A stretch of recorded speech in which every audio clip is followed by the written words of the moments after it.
I said to Josh, it's almost like Jassie's just this cute little like robot who like gets around, but he doesn't fully understand or process what you're saying. It really bothers me now when I look back at that first pediatrician appointment, because I'm like, dude, how could you have not seen that? Because that first pediatrician took one look at Jassie and was like, nah, just ADHD and a speech delay. He said he's blowfly in a bottle. He's like, if anyone said he has autism, I'd tell them they're crazy. No matter how prepared you feel, it just hits different when you see it on paper or you hear it from their mouth. You're just telling me that this is just autism, that I've always had this cheeky, beautiful, loving, affectionate boy. Now this is just what autism looks like. Imagine what that would feel like for a family who's already pushed beyond breaking point to be told, nah, this is just it. They're being silenced or it's being downplayed or ignored.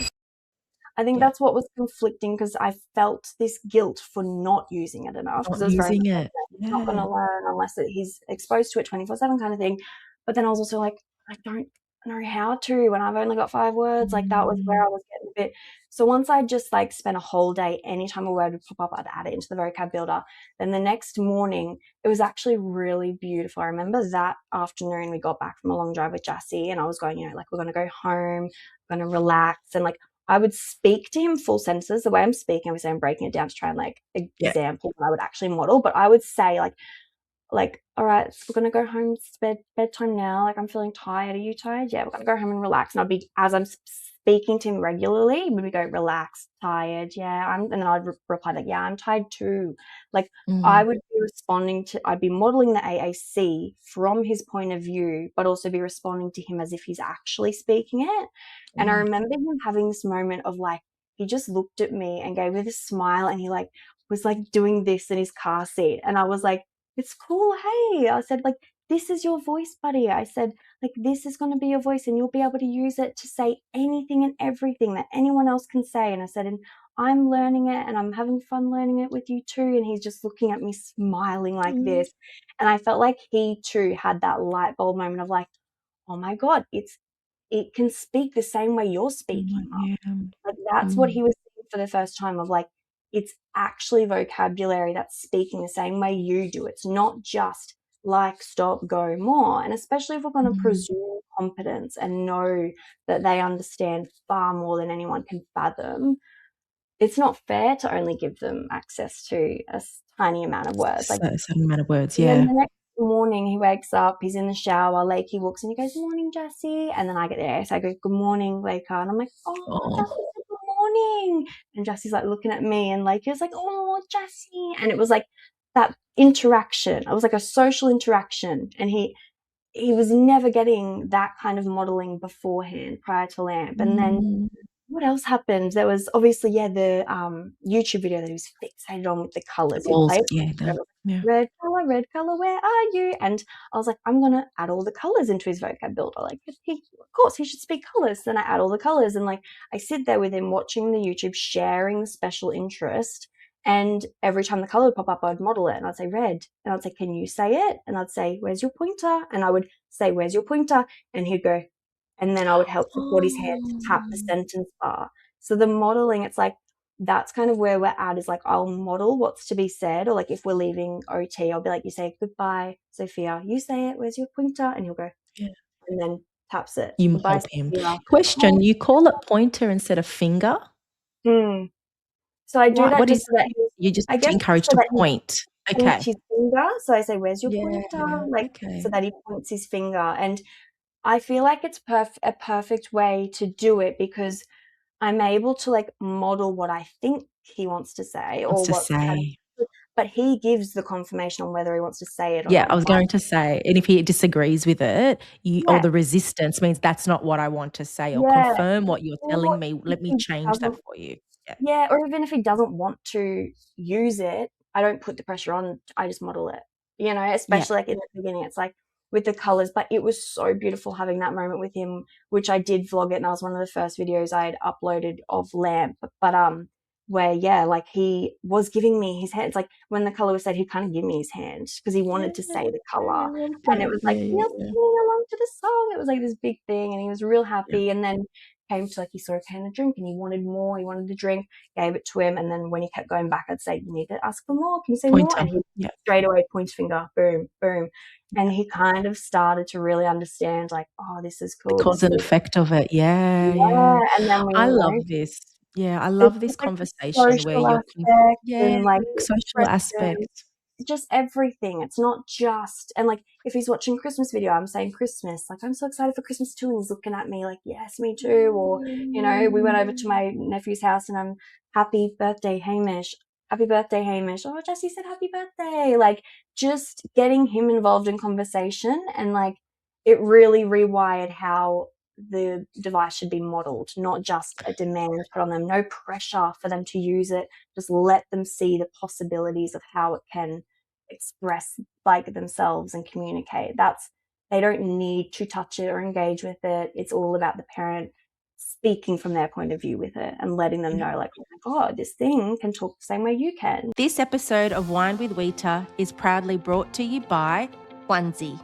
If you're a parent, carer, or allied health professional supporting individuals with disability and additional needs, you'll appreciate what Wonsie is all about.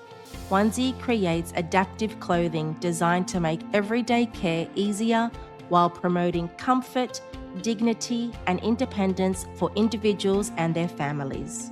They're also a registered NDIS provider supporting families across Australia. As a special offer for Wine with Wita listeners, you can receive 15% off all Wonsie branded products by using the code WINE+Wonsie at checkout. Now let's get into today's conversation.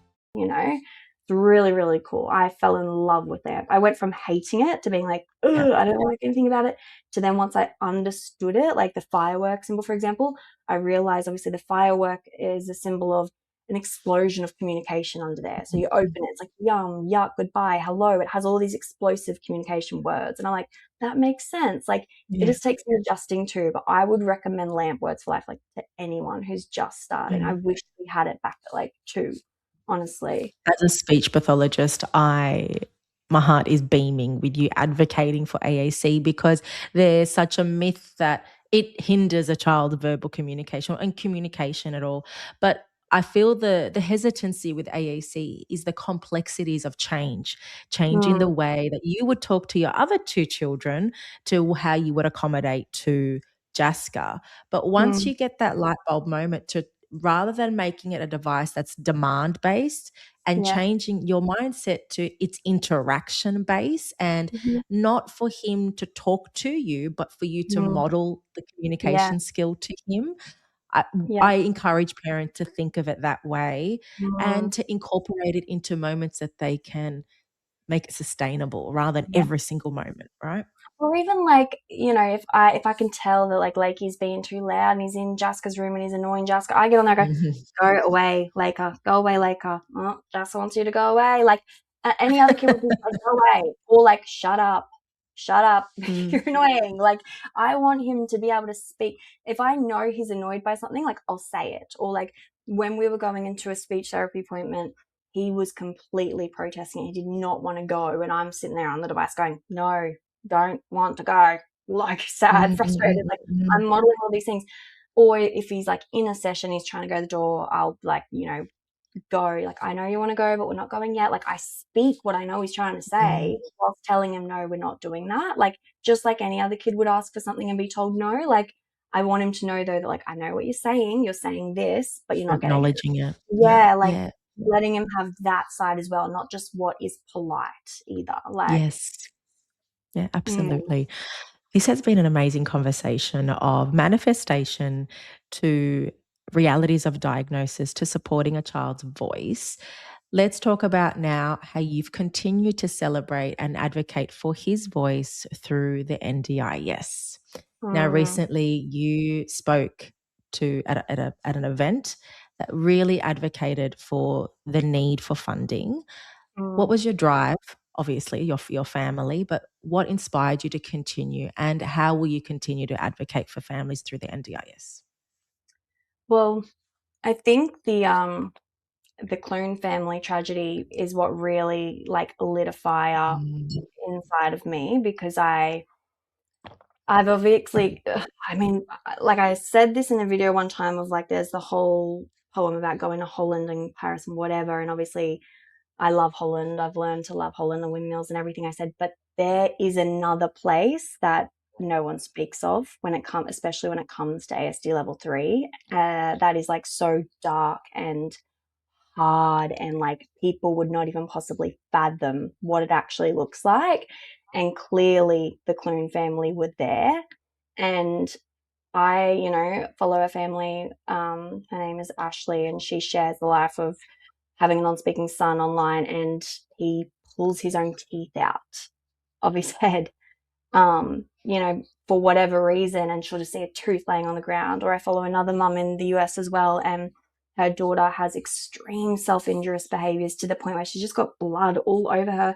Her hands are ripped up. Like, it's relentless. Or I'll drop Jassy off. He goes to special school, and like, there'd be a child in there with headgear on because they beat their own heads, that they have to wear headgear. And like Lakey obviously like sees this, and then I get in the car and I say, I explain it to him because he's thinking what's going on, but he's obviously learning as well. And I just say, that must be so hard for them, hey, and their parents and this and that, like da da da da. But when that came out, the Clune family tragedy, that to me, I just felt so heartbroken for all of them. And to hear that their NDIS funding was cut before that tragedy happened really infuriated me. And then I had like someone close to the family reach out saying, thank you so much for sharing the video that I had put up, kind of just like highlighting the realities of what their lives really look like behind closed doors. And they said, their needs were escalating, and like aggressive behaviors were increasing, and funding was cut. And I'm like, and this is happening to level 3s at the same time they're announcing this Thriving Kids program of removing level 1s and 2s from NDIS.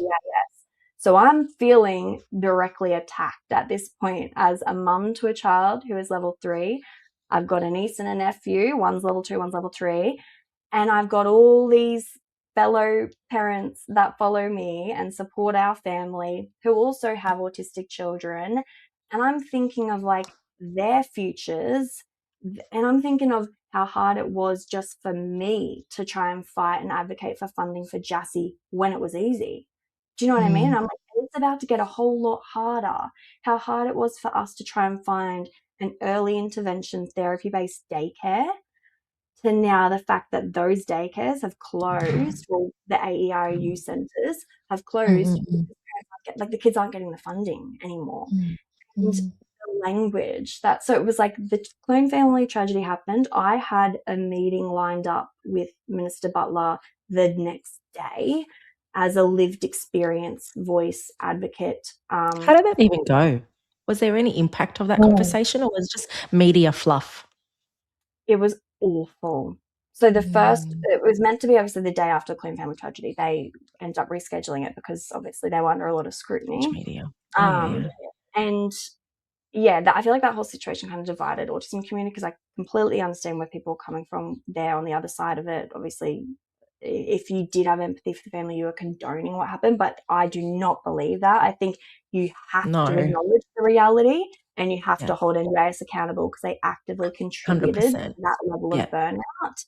And that conversation must be had. Otherwise, you're completely dismissing the realities those boys lived with and struggled with, because it wasn't just families and caregivers struggling. Those boys struggled. I've experienced that period with Jassy where, like I said, we kind of came to terms with his diagnosis and his happiness is all we cared about. And I've experienced a time where Jaska didn't even have his happiness anymore, and what that felt like. And I remember in this pediatrician appointment saying to him, like, can we get a referral to like a neurologist, or like, and Jaska just screams, stopping shaking, trying to bite, grab. Like, it was awful. And this was from AM to PM. We couldn't be at home without sobbing. Like, I remember just thinking, people take for granted just being able to sit at home. Like, we couldn't. And also we've got Lakey walking around. He's kind of normalized this now. I've got a baby in my belly and I'm about to pop out in a few weeks. I'm just thinking, what the hell? And then we go into the appointment and I'm like, can we look into this? Can we look into that? He goes, I respect you want to look into other things, but this is just autism. And I was just like, after the I'm like, you're just telling me that this is just autism, that I've always had this cheeky, beautiful, loving, affectionate boy. Now this is just what autism looks like. And like, imagine what that would feel like for a family who's already pushed beyond breaking point to be told, nah, this is just it, like, buckle up, it's about to get worse, kind of thing. Anyway, that whole situation turned out being the medication he was on, didn't agree with. We seized it, whatever. Saw a new pediatrician, like, always seek a second opinion, never just Yeah, settle for always. the Yeah. opinion. But yeah, I had that appointment with the brief. It was pitched to me as a briefing for Thriving Kids with Minister Butler. It wasn't before I was about to jump on that I actually read one-on-one. And I'm like, oh, I thought this was going to be like multiple people in on it, hearing a briefing about Thriving Kids and then getting the opportunity to ask questions. I did not realize it was going to be a one-on-one. So Mm. I'm like getting my list prepared. I had all these questions ready to go. I think one of the first things I asked was about, my son is 7 years old, non-speaking, ASD level 3. And I said, when we started the diagnosis journey, a pediatrician wrote him off as not even autistic, ADHD. I said, Mm. if we were going through that now under the Thriving Kids program, he would not be eligible for NDIS, not because he didn't Mhm. need the support, but because a practitioner failed to recognize the severity of his disability or predict the regressions. And I was like, so how are you going to avoid that happening for future children with Thriving Kids? And he's like, well, first of all, we need to, I'm a minister, not a pediatrician. So you got to take it as a minister. Oh, I immediately just knew, did like, you? Oh. how it's going to go. I I was would have like, ended the call. I Yeah, was, I do not but want it to was, it was contribute to from this. the moment I got on the call, I was like rattled because I got on, I'm like, hello. And I said, hello. I'm like, and he's like, Butler, Minister Butler. I'm like, oh, yeah, nice to meet you. And I'm like kind of waiting. I'm thinking he's going to give me some sort of briefing, and it was just silence. So then I just like dive straight into my questions. I'm like thrown off because So I'm you like, were is interviewing anything him? yeah. And I'm like, where's the briefing around Thriving Kids? Like, Yeah. and then I Have think, they used that media piece yet? well, so the thing is, like, obviously there's a reason they got a content creator on as the lived experience Mm, voice. I think they thought it the was obviously following. Mm, they thought I was going to be like, oh my God, Thriving Kids sounds amazing. And like, it did not right. go the way that they probably thought it was going to go. But, I like maybe like I was just so like in a really tough space at that time. Once I got off that call, I literally had a nightmare that night because that's how bad it Mm, went. Like, it was really bad. I, I just couldn't believe, I felt sick and icky at the fact that like he was the one making decisions for our autistic children. I felt really scared and like, every answer, I had these like detailed questions that were really important questions, and they were all answered with such just like fluff.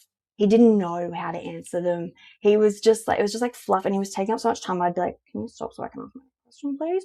can Because, you answer? Yeah, yeah, yeah. yeah. And like, one of the questions were like, it seems like, because I said, usually kids get NDIS funding, they have the choice and control to get their own OT or speechy. And I also said, these people come part of your village and support system. I was like, Mhm.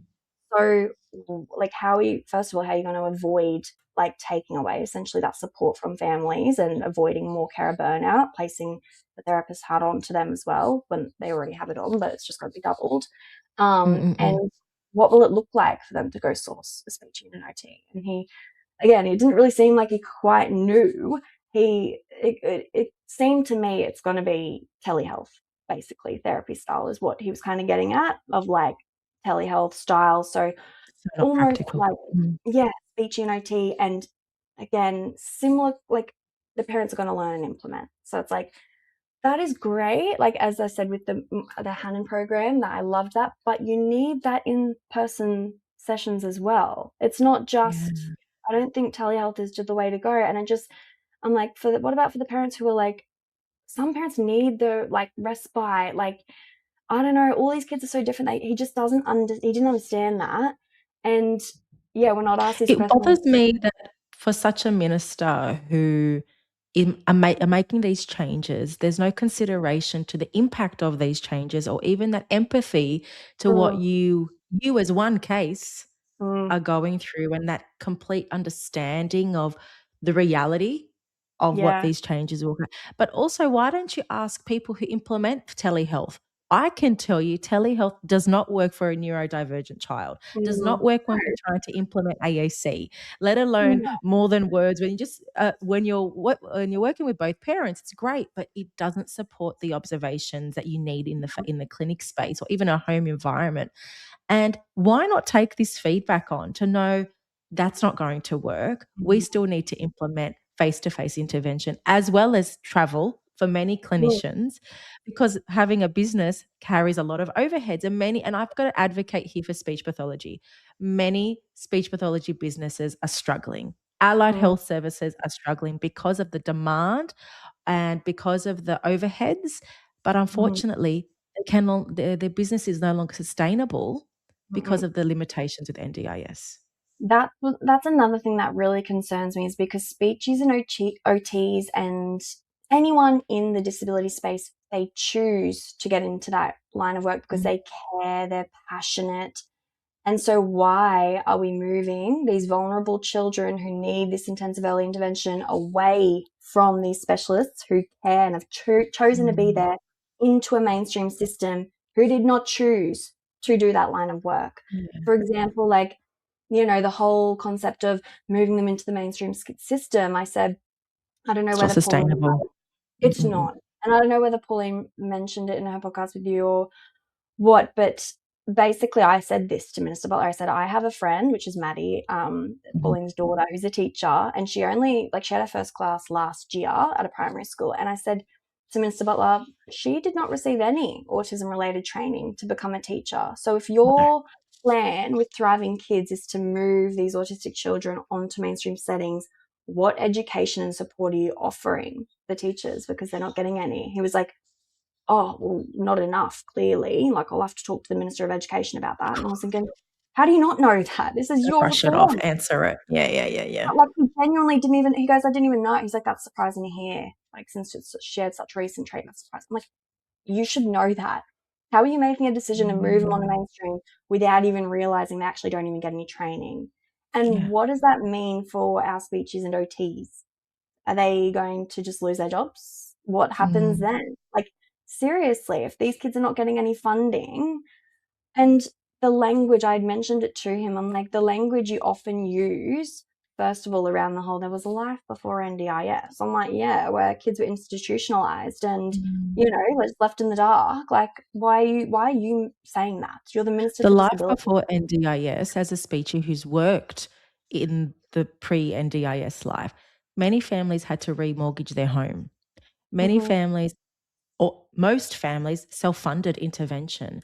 And guess what came with that? Additional financial stress. And then guess what? Their Yeah. marriages broke up. And Mm-hmm. the weight that these families carried, like imagine that, remortgaging your home to fund for your child's intervention. Mm-hmm. Like it's huge, and NDIS has been an amazing gift to so many businesses and families. And let's Mm-hmm. see the impact that this has had, but let's not ignore what it was like before Yeah. because it's Yeah. massive. Yeah. Mm-hmm. Look, Exactly. let's just say there's a lot of fraud happening with the Yeah. NDIS and a lot of misuse. We're not dismissing that, but Let's address that. Let's let's not address target that. vulnerable, Let's not miss innocent the autistic vulnerable children, families. Yep, yep, which yep. also goes directly against all of the studies and evidence that shows how crucial early intervention is Early in that intervention. critical Yep. window. Let's So get it early. Yep, yeah, yep, yep. the studies show that they are more likely to have independence and reach goals with the early intervention. And it shows without it, they are more likely to have higher support needs later on life. So, yeah, they may be saving some money, but these individuals are going to need more NDIS as We'll be adults. funding that. Yeah, yeah, your Yeah, welfare and it system will be costs, taking that costs when they're more adults. long Yep, term. yep, And then you've obviously yep. got the people who are like, well, why should us taxpayers be, paying for this and that? I mean, da, da, da. I'm a taxpayer too, Yeah, and I'm a no taxpayer one, too. Yeah. no one Mhm. is immune to the possibility of one day knowing, loving, caring for, or even being disabled themselves. Like, why wouldn't we use our taxpayers towards supporting the Mhm. most vulnerable people in our community? Of course we should. Like, be mad at the politicians Mhm. spending 1.1 million on travel Trip to Dubai or flights to their something. families Yeah. and stuff. Like, you're mad about It sounded disabled like your people. conversation was just a media fluff to say that he was relating to a family member or mother with a child with a disability. And I think there was that also indirect exposure to your platform because you're such an advocate online. And it was like, well, I'm talking to Kathryn Denny and therefore I'm a good guy. I don't think he knew about my platform. Oh, he I didn't. mean, maybe, but he did say a comment of like, I know you talk to like some people in the like that, and I was just like, yeah. I mean, I'm not thinking that I'm like it, but I was kind of like, yeah, I actually have a lot of reach with families in this space. It's not just like I chat with at some mum groups. I have a lot of people The reach. invested, Yeah. like, and so I was kind of got that vibe then, but there was no empathy. And when I called it, I said, I think what scares me is that obviously, like, already ADHD is not recognized as like a disability Mm, or recognized by the NDIS at no. all, which I'm like, that's fair enough. But like, sidetrack quickly, there are parents out there with ADHD children, and that's the only diagnosis they have, that are picking their kids up at 10 a.m. every day. They never have a full day at school because they're aggressive. They have behavior outbursts, like all of these things that, heavily impact their life, but they get no support because it's just ADHD. Mm, That's an mm, issue. But I think what scares me is his language around the NDIS was built for permanent and lifelong disability, or severe and lifelong disability. So that's why they're moving level 1 and 2 off the scheme. And I'm like, but it is permanent and lifelong, and it just feels like they're kind of trying to move ASD into the same box as ADHD. And the can't. minister doesn't You realize can't. the power of his voice for all these Australians out there who are not familiar with ASD. To them, it kind of is just like, oh yeah, like everyone's got ASD now. Everyone's got ADHD. Yeah. Everyone's got ASD. Like, it's giving that vibe from the Mm, minister of disability. And I was like, I don't think you realize the severity of autism and the lifelong yeah. impacts. And I said, I know people who kids have ripped their own teeth out and they beat their own heads and all this. And he just goes, I don't have that view. And I was like, and that's a privilege. You're not a I parent with a child with a disability. can Just believe yes. don't speak for the community if you haven't had that lived experience is what I No. think. And if you're ignorant to the truth, ask. Mm, Ask. And what you said earlier in the conversation or in our conversation speech, many people assume and they ask, how do I get my child to understand autism? Ask the yeah. question. Share Yeah. your lived experience, connect with someone with a disability. And the more Yeah. that we have these conversations, the awareness happens, the Mm, more that it builds empathy, the more that they're quite connected rather than yeah. dismissing and judging all the time. Well, that's I why want I to love finish up this sharing content conversation about now with if you've been talking about you being Jaska's voice it. and using the device to helping Jaska. If you could leave, if Jaska could leave our listeners with one message around communication, inclusion, and being heard, what do you think he would say? This has made me teary now because it's just bringing up the emotions that I had around a recent neurologist appointment where he was kind of just viewed as autistic and intellectually disabled and nothing else. That's really what it felt like. And I don't know if you've watched Spellers, the documentary. They Mhm. talk a lot about the way that a lot of medical professionals view autism, especially non-speakers, as intellectually impaired. They, rather than, it's like a brain body disconnect of the motor skills, they do not have the motor ability to prove or show what's really going on up there. Like, Jassy watches those color videos all day long. You want to tell me he doesn't know his colors? Or I've got Mhm. videos of him at 3 and 4 doing shapes, colors. Like, you want to tell me he doesn't know his shapes or his numbers? Like, he knows, but he's experienced regressive autism where now he can hardly hold a pen. It just falls out of his hand. His body does not coordinate itself to follow your task and prove to you what he knows. And if you Google what is the most common thing non-speaking autistic individuals say once they finally find a way to communicate through AAC, one of the first things is always to do with the presumption of their intelligence. And a lot of them always say how it felt as though they were trapped inside a silent cage, and the ghost feeling as though everyone around them talks as if they're not there because they Not cannot there. speak. Non-speaking, not non-hearing or non-understanding or non-feeling. And that is a huge thing. I just know Jassy understands far more than he can possibly express. And I know like a lot of non-speakers do. I'm like, these non-speakers finally find a voice and this is what they're saying, yet our world's not listening still. They're being silenced, or it's being downplayed or ignored. So that to me is like the biggest thing I know Jassy would say is like, I'm in here.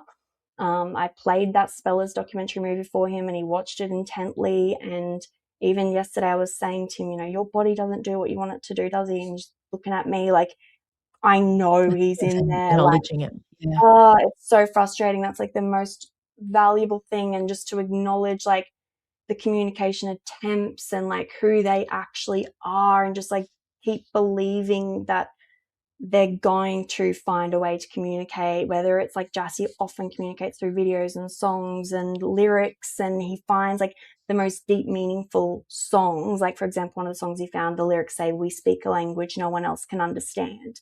And he kept replaying this song over and over. And I'm just like, the You lyrics must to that, understand the words of that lyrics. he Yeah. does. And after this developmental PED appointment we had not long ago, I said all this to the developmental PED. I said, I know he understands more than anyone believes. I said, I've got the proof of the videos of his cognitive abilities. And I said, to me, it's he can't coordinate his body to prove it or show it anymore. The skills have deteriorated. That's what it is to me. It's this motor like regression, or they just don't have the motor ability to prove it.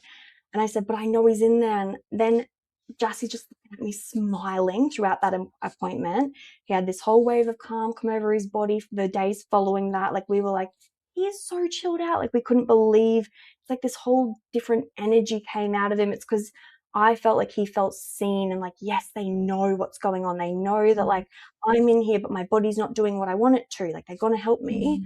And then Toy Story song, he's watching Toy Story so intently, so calm, so happy, just chilling. Then this song starts playing and boom, he starts getting distressed. And I'm like, oh, great. Like, why are we now? Like, What's what that happened? message? Yeah. And then I just stop and I watch the TV to see what's playing to possibly trigger. And it's a song, and it's this verse in particular. And he always, his body always responds and like looks at me and like starts getting hyperactive suddenly when this verse plays. But the verse says, I had friends. I had lots of friends. Now all of my friends are gone. I had power. I was respected. And I lost the one who I'm adore. Let me tell you about the strange things that are happening to me. And I just felt like that perfectly summarized what we were telling this developmental PED of like, he had all these friends at daycare. He used to play and ride bikes with his cousin. He used to do puzzles. Like, everyone knew how clever he was.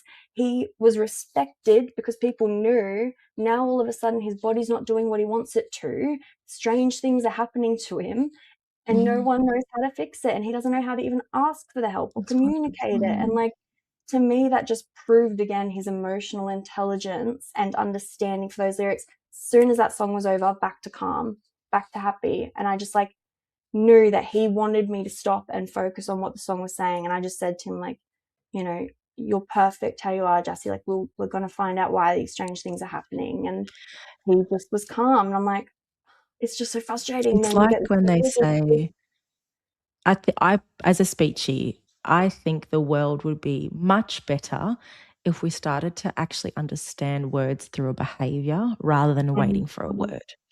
100%. And this, That should be told and I from the feel, get-go.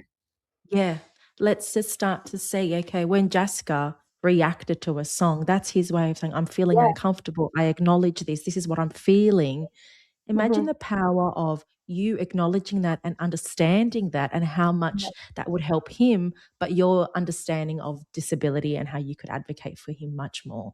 And Yeah.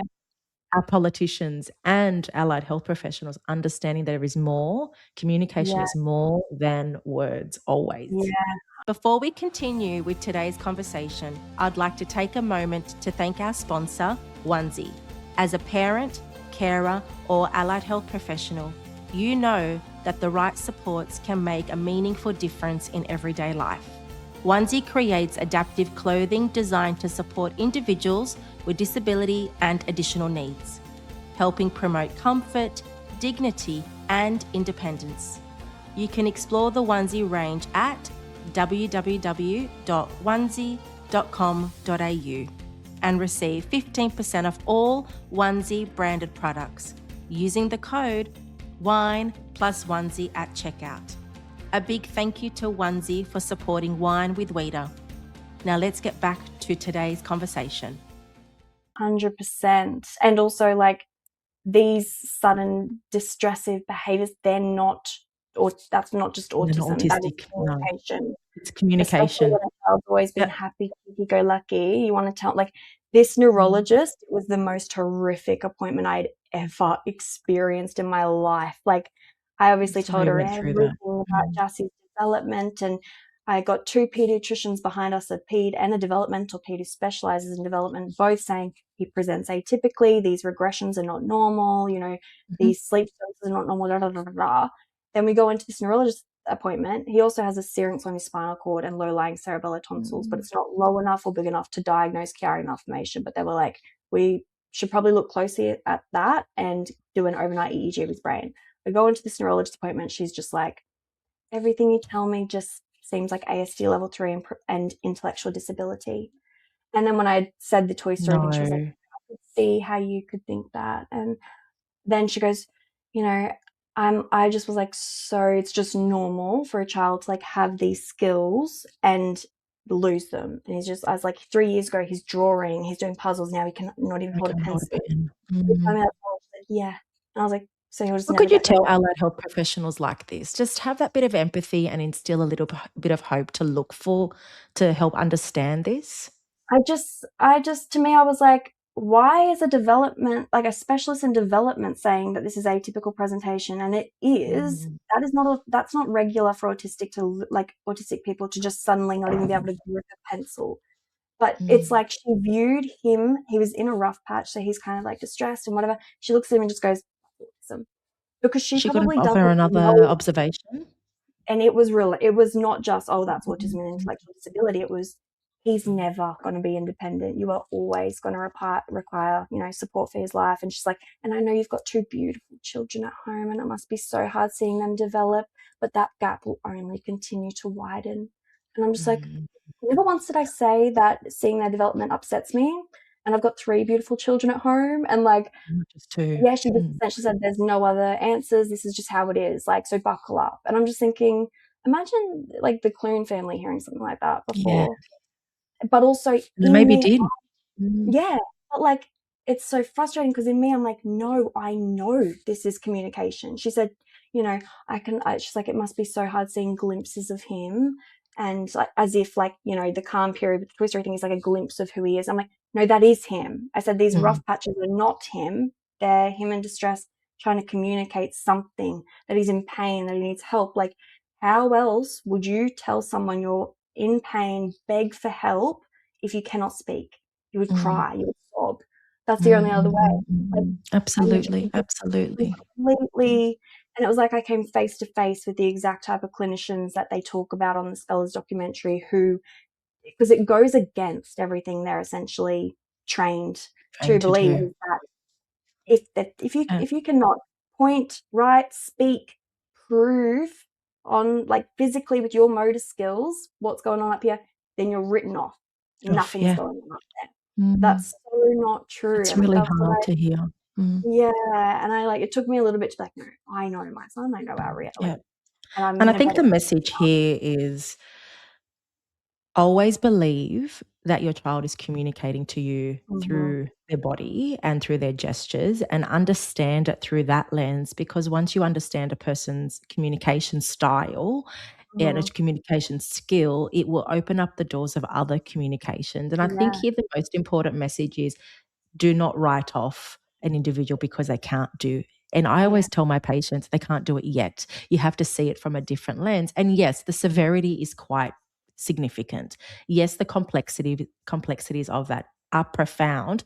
However, just because of a diagnosis does not mean you do not try. Just Mm. because of a diagnosis, there isn't other ways a person can communicate or succeed other Mhm. things. And the more we celebrate this, the more we empower individuals to be and to participate, and as well as Yeah. helping others teach them how to communicate too. And, like, listening to the non-speakers who have Yes. found their voices, like, I don't ever want Jaska to one day find his voice and say he felt like he was stuck in a silent cage, or, like, we never understood him, or he didn't feel heard. Like, I want Yeah. him to always know that we know how clever he is, how smart he is, that, you know, we're always trying to help him figure out what's wrong. And, like, another thing that gets mentioned in the Spellers documentary is when they start this spelling to communicate, the therapist sits down and says, "You don't have anything to prove to me. I know how Mm. clever you are. I know you know how to spell. Like, you don't have to prove anything to me." And the dad says, "I couldn't believe what I was hearing." He said, "I don't think anyone's ever said that to him in his Mm. life."